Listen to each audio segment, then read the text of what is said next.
ఆశీర్వదించి ఓట్లేసి అసెంబ్లీకి పంపించారు. మరి అసెంబ్లీ పంపించిన ప్రతి ఒక్క అన్న చెల్లెలకి అందరికీ కూడా నా హృదయపూర్వక అభినందన తెలియజేస్తున్నా.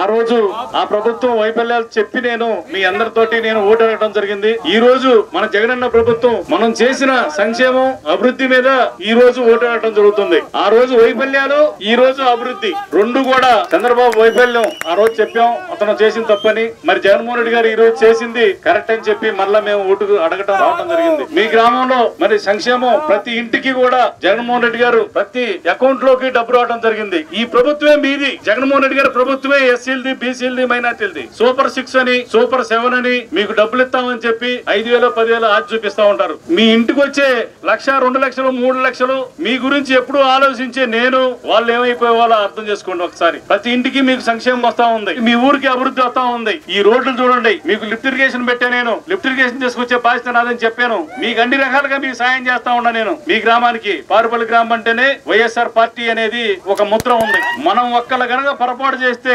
ఆంధ్రప్రదేశ్ లో ఉన్న ఎస్సీలు, ఎస్టీలు, మైనార్టీలు, బీసీలు దెబ్బతింటారు, వాళ్ళ కుటుంబాలు దెబ్బతింటాయి. అన్న మాట ప్రకారం ఏదైనా చేసి మీ ఊరికి అన్ని రకాలుగా మేలు చేసే వ్యక్తిని నేను. అమ్మఒడి ఉండదు, ఫీజు రీంబర్స్ ఉండదు, ఆరోగ్యశ్రీ ఉండదు, ఇవన్నీ కూడా కొలాప్స్ అయిపోతాయి చంద్రబాబు వస్తే. చంద్రబాబు చెప్పేవన్నీ కూడా అబద్ధాలని చెప్పి నేను మరొకసారి తెలియజేస్తూ మీరందరూ కూడా 2 ఓట్లు ఫ్యాన్ గుర్తు మన పార్లమెంట్ అభ్యర్థి అనిల్ కుమార్ యాదవ్ గారు నుంచోవడం జరిగింది. మరి ఆయన బలపరిచి మీరందరూ కూడా ఆయన్ని నన్ను 2 ఓట్లు వేసి ఫ్యాన్ గుర్తు మీద, ఇంకా మీరు ఏం గుర్తు పెట్టుకోవద్దు, 1 గుర్తు పెట్టుకొని గుర్తుండి అంతే, 2వ పనే చేయొద్దు. మీరు ఫ్యాన్ గుర్తు చేసే అఖండ మెజార్టీతో గెలిపించాలని చెప్పి మరొకసారి కోరుకుంటూ సెలవు తీసుకుంటున్నాను.